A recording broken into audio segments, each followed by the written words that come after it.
வியாபாரம் செஞ்சாங்க,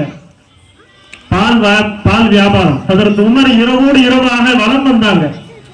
போய் பார்த்தா ஒரு தாயும் மகனும் ஒரு வீட்டுக்குள்ள இருட்டடியில பேசிக்கிறாங்க. இன்னைக்கு ஆடு பால் ரொம்ப கம்மியா கறந்துருக்கு, நாளைக்கு டெலிவரி பண்ணணும், கொஞ்சம் தண்ணி ஊத்தினாதான் நல்லது. பால்ல, மாட்டு பால்ல, ஆட்டு பால்ல தண்ணி ஊத்தினாதான் வீடுகள்ல நம்மளால கொடுக்க முடியும்.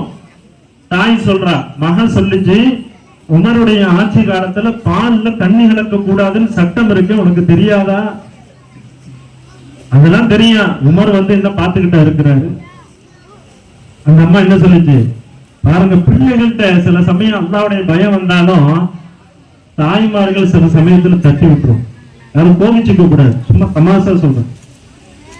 பிள்ளைகள்கிட்ட சில மதரசாவுக்கு லீவ் போட்டா அதற்கு திட்டுவாங்க, உஸ்தாது சப் தேக்கலங்க, ஆமா காட்டுங்க तुम्हारे उस्ताद के बाद मैं बोल देती हूँ. உங்க அதரத்துல நான் சொல்றேன், உங்க உஸ்தாதிட்ட நான் சொல்லிக்கிறேன். சில சமயம் பிள்ளைகளுக்கு அல்லாஹ்வுடைய பயம் வந்தாலும் பெரியவங்க தட்டி விடுற நிலைமையில இருக்கும். அந்த தாய் சொல்லிச்சு, ஆமா உமர் பாத்துக்கிட்டா இருக்கிறாரு. அந்த பிள்ளை சொல்லிச்சான், ஆட்சியாளர் உமர் பார்க்கல, ஆனா நம்மை படைத்த அல்லாஹ் என்னமோ நம்மளை பார்த்துக்கிட்டு இருக்கானா இல்லையா? இந்த சிந்தனை பிள்ளைகள்கிட்ட சிறு பிராயத்திலிருந்தே உருவாக்கணும். அல்லாஹ் பார்க்கிறான், அல்லாஹ் பார்க்கிறான். அதற்கு உமர் அப்படியே உள்ளங்க நடுங்கி போச்சு அவங்களுக்கு. மறுநாள் காலைல அந்த தாயையும் அந்த பிள்ளையும் கூப்பிட்டு விட்டாங்க. கூப்பிட்டு விட்டு தன்னுடைய குடும்பத்துல அந்த பிள்ளைய பெண் பேசினாங்க. என் மகனுக்கு உன்னுடைய மகனை நீ கட்டி கொடுப்பியா? யார் அவங்க? அமீருல் மூமினீன், மதீனாவினுடைய மிகப்பெரிய ஆட்சி தலைவர். அவருடைய மகனுக்கு யார பெண் பேசுறாங்க? ஒரு சாதாரண பால் வியாபாரம் செய்யக்கூடிய மகனை பேசுறாங்க.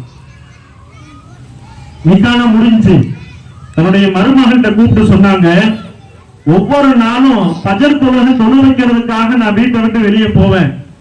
அப்ப நீ ஏஞ்சி என்ன சொல்லணும்னா, உமர் பார்க்கலனாலும் உமரை படைத்த அல்லாஹ் பார்க்கறான்ற ஒரு வார்த்தையை தினந்தோறும் நீ சொல்லணும் அப்படின்றது அன்பு கட்டளை இட்டார் தன்னுடைய மருமகனுக்கு. ஏன்? உன்னுடைய இந்த வார்த்தை எனக்கே அல்லாஹ்வை நினைவுபடுத்துகிறது.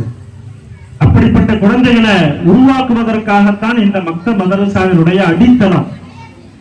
தாய்மார்களே, சகோதரிகளே, அடிப்படையான ஈமான கொடுக்க. இதுல நம்ம பாக்குறது பிள்ளைகள் வராங்க, ஓதுறாங்க, போறாங்க அப்படி நினைக்காதீங்க. காலையில தூங்கி எழுந்ததிலிருந்து திரும்ப தூங்குற வரைக்கும் பிள்ளைகளுக்கு அல்லாஹ்வை நினைவுபடுத்தக்கூடிய இடம் எது?